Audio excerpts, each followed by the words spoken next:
Paul Chan outlines expenditure cutting and revenue-boosting measures in his budget address. Many sweetener measures for residents will be reduced by half, while a range of fees charged by the government will go up. And a pay freeze for civil servants, executive councillors, and lawmakers.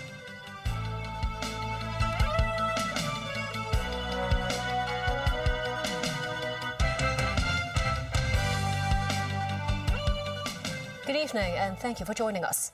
Financial Secretary Paul Chan delivered the third budget of the current administration for fiscal year 2025 to 26 at the Legislative Council today. He forecast that Hong Kong's economy is expected to grow 2 to 3% in real terms in the current fiscal year.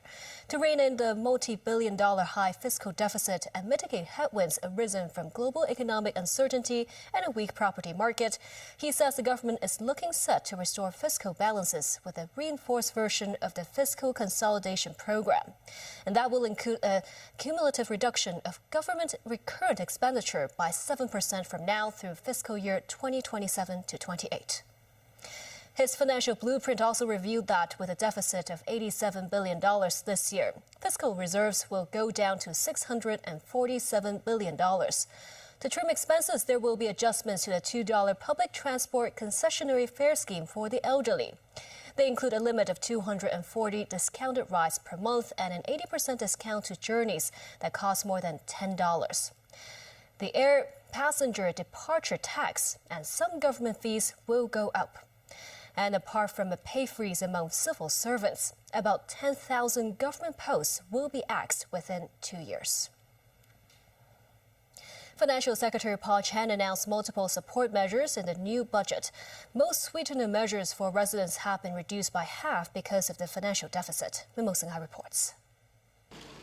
In his budget address, Financial Secretary Paul Chan said the government will introduce several support measures for residents, hoping to ease economic pressure of the community.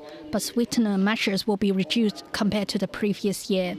Salaries tax and tax under personal assessment will be reduced for the year of assessment 2024 to 25 by 100%, with the ceiling adjusted from $3,000 to $1,500.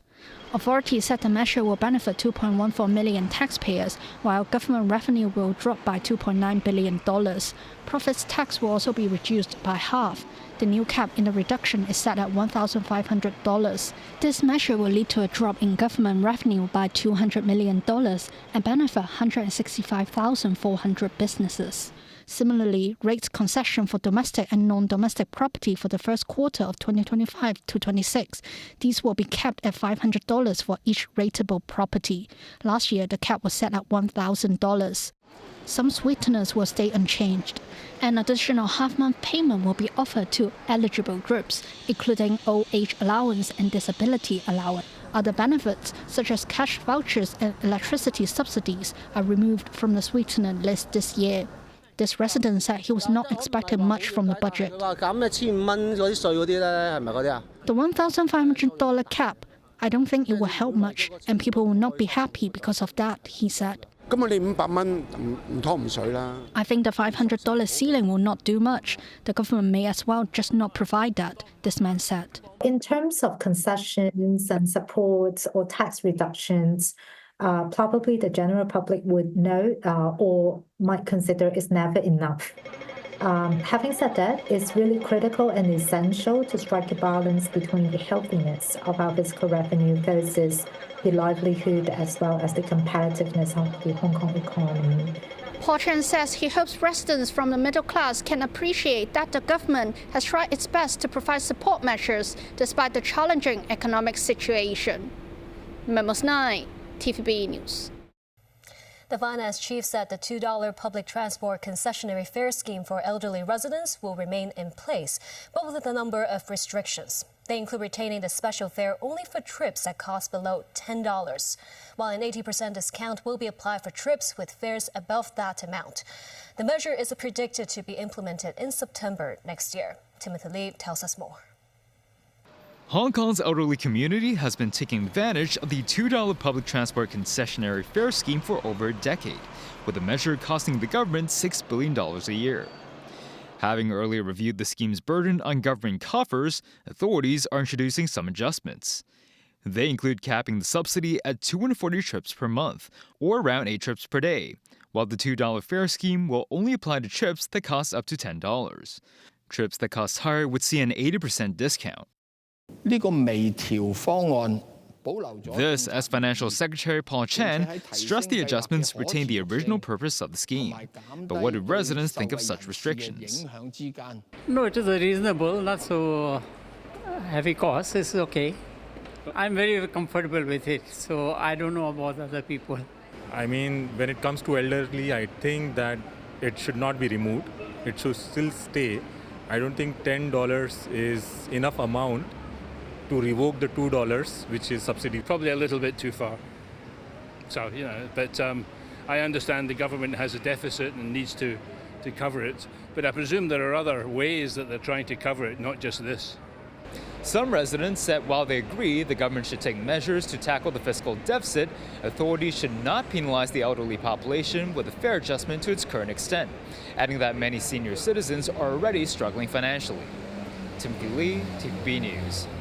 To control government expenditure, the budget has proposed a pay freeze for all public servants, executive councillors and lawmakers. 10,000 posts in the civil service establishment will also be axed.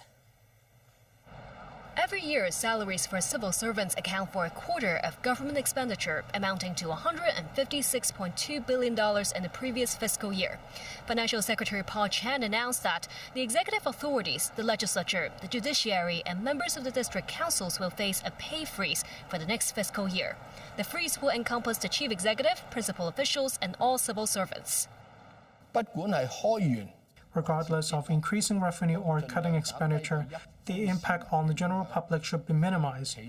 In particular, the government will lead by example to demonstrate our commitment in cutting expenditure. Government-funded organizations will reportedly decide on their own whether to follow the wage freeze, while some suggest principal officials can take the lead to cut their own wages to help ease the government's financial burden. Freezing public servants' pay, including our pay, legislators' pay, is the best option forward in the present circumstances. Cutbacks will have ripple effects on the private sector, and it will affect the labor sector as well. Secretary for the Civil Service Ingrid Yeung met with some civil service groups in the afternoon, explaining arrangements concerning the budget's proposal to slash 10,000 posts in the civil service establishment over 2 years. Reportedly, each policy bureau will face the same level of headcount cuts. The government is aiming to trim expenditure by 2% annually over the next 3 years, with a cumulative spending cut of 7%. Calculating based on previous fiscal statistics, the government will save an estimated $62.4 billion in total expenditure. The budget address also unveiled the city's latest move to boost the ailing property market. That's by raising the maximum value of properties subject to the $100 stamp duty from $3 million to $4 million with immediate effect. That means more buyers can just pay $100 instead of the normal stamp duty. Also, the government will not put up commercial sites for sale in the coming fiscal year. About 15% of property transactions are set to benefit from the stamp duty relaxation, saving each buyer about $60,000 in the purchase of such properties. The public coffers, however, will receive $400 million less in annual income. Louis Chan, CEO of Residential Division at Centerline Property Agency, said the latest stamp duty relaxation is expected to attract younger home buyers and stimulate the lower-tier property transactions, including those in the home ownership scheme secondary market. The stamp duty chain going down maybe will be better, but later, not now, immediately. In the past, land sales revenues are the linchpin of government income, but that dwindled to $13.5 billion in the current fiscal year, accounting for just 40% of the original estimate. The amount is expected to rise to $21 billion. Financial Secretary Paul Chan said the government is cautiously rolling out land for sale. The budget revealed only 8 residential plots of land will be put up for sale, with no commercial land sale in the coming fiscal year. In view of the high vacancy rates of offices in recent years, and the relatively ample supply, in the next few years, the government will not roll out any commercial site for sale in the coming year to allow the market to absorb the existing supply. The government is also considering to rezone some commercial sites into residential use and allow greater flexibility of land use. Now here's a breakdown of some key figures regarding the city's housing supply over the coming few years. In terms of the completion rate of private residential units, the government estimates that's about 17,000 units on average annually over the next 5 years. And that reflects an 8% decrease from an annual average from the previous 5 years. As for the potential supply of first-hand private residential units, the government estimates that's about 107,000 units for the next 3 to 4 years. Meanwhile, the total public housing supply is projected to reach 190,000 units over the next 5 years. And that represents an 80% increase compared with the initial 5-year period since the current administration took office in 2022. To generate more income, the government has introduced various service charges based on the principle that those who can afford to do so will pay more. Celine Chan reports. Around 50,000 to 60,000 visitors leave Hong Kong through the airport every day. All of them will have to pay a departure tax of $120. Starting from October, the city's departure tax will see an increase by almost 70% to $200. The change is expected to generate $1.6 billion for the government. Financial Secretary Paul Chan believes the fee rise will not impact passengers too much. As more and more people travel to the mainland, sources say the government will explore introducing a boundary facilities fee on private cars departing via land boundary control points next year. About 5 million vehicles departed the city via land boundary control points last year. If there's a fee of $200 each vehicle, it would bring in an annual income of $1 billion. Coaches and goods vehicles will not be affected. So why would only some of the northbound travelers be charged? Government sources said the current suggestion has less impact over cross-border commercial activities and the general public. There could also be a review of the annual license fee for electric private cars, as well as fees for government tunnels and trunk roads to embody the user pays principle, as well as to achieve recovery of cost. Parking meter charges, as well as the fixed penalties for traffic offences, will also be reviewed. All these measures could bring the government an extra $2 billion of income each year. An application fee of $600 will be charged under various talent and capital investor admission schemes with immediate effect. Visa fees will be raised to $600 or $1,300 based on the duration of limit of stay. The measure is estimated to bring in an extra income of $602 million annually. Celine Chan, TVB News. Facing the third consecutive year of fiscal deficits, the government will issue bonds of $150 billion to $190 billion annually over the coming 5 years. Last year's budget estimated a deficit of more than $40 billion for this fiscal year. It turns out the public coffers are $87.2 billion in the red. Excluding income from bond issuance, the deficit can run as high as $195 billion, with an expected deficit topping $162 billion over the next fiscal year. The government now plans to issue bonds between $150 billion and $190 billion a year. With that, is expected to balance the books in fiscal year 2028 to 29.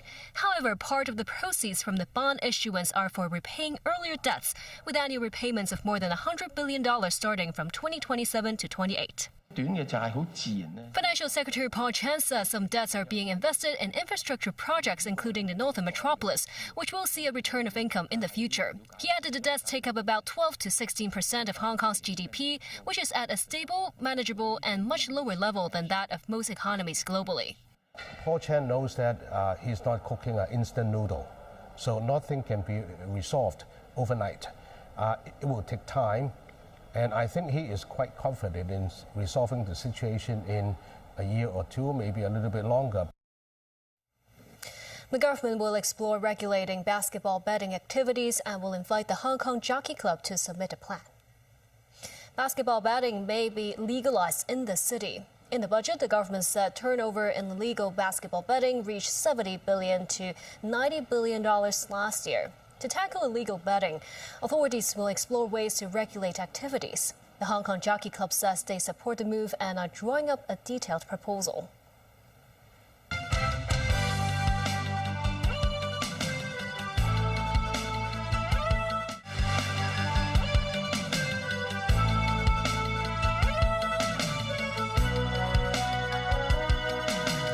Welcome back. Ukraine and the U.S. have reportedly reached an agreement on a framework for a broad economic deal that would include access to Ukraine's rare earth minerals. U.S. President Donald Trump said the deal would allow Ukraine to continue fighting in its war with Russia, though no mention was made of security guarantees for Kyiv. Trump said Washington has given more than $300 billion in aid to Ukraine over the past 3 years, and this deal would help pay back that debt. Nasir Karim with more. Rare earth mineral extraction in Kirovohrad in central Ukraine. The country has deposits of 22 of the 34 minerals identified by the European Union as critical. The United States may soon have access to billions of US dollars worth of Ukraine's rare earth minerals. US President Donald Trump said the two sides have agreed on a minerals deal that would compensate Washington for its financial support for the war with Russia. Officials make no mention of security guarantees sought by Ukrainian President Volodymyr Zelensky, who may be in Washington as early as Friday to sign the deal. I hear that he's coming on Friday. Certainly it's okay with me if he'd like to, and he would like to sign it together with me, and I understand that's a big deal, very big deal. It could be $1 trillion deal, it could be whatever, but it's rare earths and other things. And look, we're spending hundreds of billions of dollars on Ukraine and Russia fighting a war that should have never, ever happened. So what we're doing is now we're saying, look, we want to be secured. We want to get that money back. Trump said the deal would allow Ukraine to fight on, but at the same time, he's also seeking to end the 3-year war. During a meeting with French President Emmanuel Macron at the Oval Office, Trump said his Russian counterpart Vladimir Putin would accept European peacekeepers in Ukraine in any ceasefire deal. Yeah, he will accept that. I've asked him that question. However, Kremlin spokesman Dmitry Peskov referred to Foreign Minister Sergei Lavrov's recent remarks that any NATO troops in Ukraine would be seen as a direct threat to Russian sovereignty. Meanwhile, British Prime Minister Keir Starmer, who will also meet Trump soon in Washington, said on Tuesday that UK defence spending would rise to 2.5% of GDP by 2027 from its current 2.3%. Trump has long urged NATO countries to spend more on defence instead of relying on the US. Yes, it's true President Trump thinks we should do more, and I agree with him. It chimes with my thinking on this. And we have to learn the lessons of the conflict, particularly when it comes to capability and coordination. Nazri Karim, TVB News.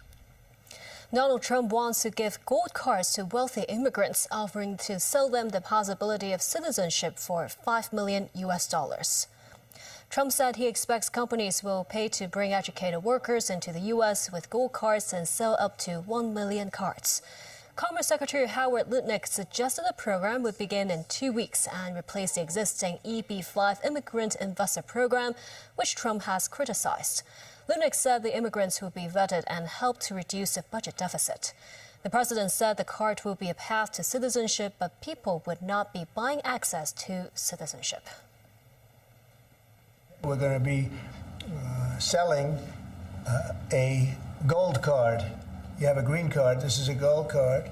We're going to be putting a price on that card of about $5 million, and that's going to give you green card privileges plus. It's going to be a route to citizenship, and wealthy people will be coming into our country by buying this card. They'll be wealthy, and they'll be successful, and they'll be spending a lot of money and paying a lot of taxes and employing a lot of people. And that's the news. Thank you for watching.